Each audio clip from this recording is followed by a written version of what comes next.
हरियाणा में आज की सियासी उठापटक ने पूरे समीकरण को बदल कर रख दिया है। पहले मनोहर लाल का इस्तीफा, फिर जेजेपी के विधायकों की बगावत, फिर नायब सैनी का हरियाणा का नया सीएम बनना।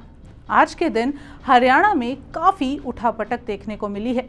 जहां बीते दिन पीएम मोदी खुद मनोहर लाल की तारीफ के कसीदे पढ़ रहे थे और अचानक खट्टर का इस्तीफा किसी को पच नहीं रहा है। बहरहाल अब नायब सैनी प्रदेश के नए मुख्यमंत्री होंगे। विधायकों की बैठक में उनके नाम पर सहमति बनी है। सैनी की पहचान एक ओबीसी नेता के रूप में है और पार्टी जाहिर तौर पर उनको चेहरा बना आगामी लोकसभा चुनाव में बड़ा सियासी दांव चलने वाली है। लोकसभा चुनाव से पहले बीजेपी ने हरियाणा में मनोहर लाल खट्टर की जगह नायब सैनी को मुख्यमंत्री बनाने का फैसला किया है।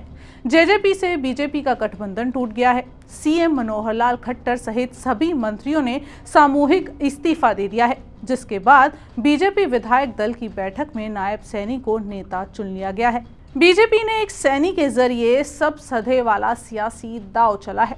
हरियाणा ही नहीं, राजस्थान और पश्चिमी यूपी भी सियासी संदेश देने की रणनीति इसको माना जा रहा है। वहीं आज तलक प्रदेश के मुख्यमंत्री रहे मनोहर लाल खट्टर को लोकसभा चुनाव के बाद संगठन या सरकार में कोई बड़ी जिम्मेदारी दी जा सकती है। मीडिया रिपोर्ट्स की माने तो ये कहा जा रहा है कि मनोहर लाल खट्टर हरियाणा की करनाल सीट से लोकसभा चुनाव लड़ सकते हैं। मनोहर लाल खट्टर पिछले 9 वर्षों से प्रदेश के मुख्यमंत्री के पद पर विराजमान रहे हैं। अब उनको पार्टी या तो संसदीय राजनीति या फिर संगठन के काम में लगा सकती है। ये एक बड़ा सवाल है कि मनोहर लाल आने वाले समय में क्या करेंगे। नायब सैनी फिलहाल हरियाणा भारतीय जनता पार्टी के प्रदेश अध्यक्ष हैं और वो अंबाला लोकसभा के गांव नारायणगढ़ के रहने वाले हैं। 2019 में कुरुक्षेत्र की सीट से लोकसभा सांसद के तौर पर वो संसद पहुंचे थे। इससे पहले के उनके राजनीतिक सफर की अगर हम बात करें तो उन्होंने भारतीय जनता पार्टी के प्रदेश महामंत्री, जिला अध्यक्ष के तौर पर भी काम किया है। नायब सैनी कुरुक्षेत्र से सांसद भी रहे हैं और उससे पहले खट्टर सरकार में मंत्री भी। बीजेपी ने पहले उन्हें हरियाणा प्रदेश अध्यक्ष की कमान सौंपी और अब मुख्यमंत्री का ताज उनके सर पर सजने जा रहा है। बीजेपी ने सत्ता नेतृत्व का ये परिवर्तन ऐसे समय में किया है जब लोकसभा चुनाव की सियासी तपिश गर्म है और उसके बाद राज्य में विधानसभा चुनाव होने वाले हैं। बीजेपी का हरियाणा की सभी 10 लोकसभा सीटों पर कब्जा है और 2024 में उसे हर हाल में इसे बरकरार रखने की कोशिश करनी है, जिसकी वजह से जेजेपी से अलग होने का फैसला स्वीकार किया गया है, लेकिन एक सीट छोड़ने के लिए रजामंद नहीं हुई है। ऐसे में सवाल उठता है कि जाट बहुल हरियाणा में बीजेपी ने ओबीसी समुदाय का सीएम क्यों बनाने का फैसला किया। सैनी की राजनीतिक यात्रा असल मायने में 2002 में शुरू होती है। इस साल उनको हरियाणा में बीजेपी के युवा मोर्चा का कामकाज देखने का जिम्मा मिला था। इसके बाद उन्होंने जिला अध्यक्ष के तौर पर काम किया और 2009 में बीजेपी किसान मोर्चा हरियाणा के प्रदेश महामंत्री बने। 2014 में वो नारायणगढ़ की सीट से ही विधायक बने और 2016 में हरियाणा सरकार में राज्य मंत्री बने। इनके पास खनन मंत्रालय का जिम्मा था और इसके अगले 3 बरस के बाद पार्टी ने 2019 में कुरुक्षेत्र से सांसदी का चुनाव लड़वाया। नायब सैनी की बड़े ओबीसी नेता के तौर पर हरियाणा में एक खासी पहचान है। अब ओबीसी नेता के तौर पर वो हरियाणा के मुख्यमंत्री बनेंगे। हरियाणा में बीजेपी के राजनीतिक उभार के पीछे गैर जाट पॉलिटिक्स रही है।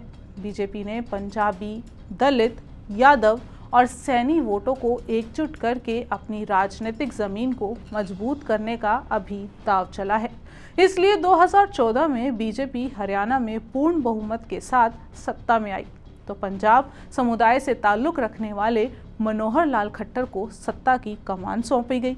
खट्टर पहली बार विधायक चुने गए थे और उनके बाद दोबारा से 2019 में बीजेपी बहुमत से दूर हो गई थी, लेकिन जेजेपी के समर्थन से मनोहर लाल खट्टर दोबारा सीएम बन गए और अब खट्टर की जगह नए चेहरे को चुनने का मौका आया तो गैर जाट फैक्टर का ख्याल रखते हुए नायब सिंह सैनी को सत्ता की कमान सौंपने का फैसला किया गया। नायब सैनी, अनिल विज और भव्य बिश्नोई की ताजपोशी ऐसे समय में हो रही है जब बीजेपी ने जेजेपी से अलग होकर अकेले चलने का फैसला किया है। लोकसभा और सूबे में विधानसभा चुनाव हैं। बीजेपी अकेले दम पर सभी 10 लोकसभा और 90 विधानसभा सीटों पर चुनाव लड़ने की प्लानिंग कर रही है और नायब सैनी के सामने 2024 में 2 महत्वपूर्ण चुनावों से पहले अपनी पार्टी को और मजबूत करने की जिम्मेदारी है। बीजेपी ने भले ही सीएम खट्टर को हटाकर सत्ता विरोधी लहर से निपटने का दांव चला हो, लेकिन सियासी माहौल को बीजेपी के पक्ष में बनाने का सबसे बड़ा जिम्मा अब नायब सिंह सैनी के कंधों पर है, क्योंकि सरकार का ये अब नया चेहरा है। हरियाणा में लोकसभा और उसके बाद विधानसभा के चुनाव होने हैं। ऐसे में बीजेपी किसी तरह की कोई कसर नहीं छोड़ना चाहती। बीजेपी ये बात समझ रही थी कि जेजेपी के साथ मिलकर लोकसभा चुनाव लड़ने से उसे नुकसान हो सकता है, इसलिए अलग होने का उसने फैसला ही नहीं किया, बल्कि सरकार का चेहरा भी बदल दिया है।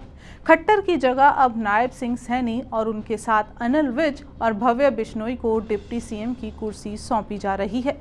देखना है कि बीजेपी 2024 में कितना सफल होती है।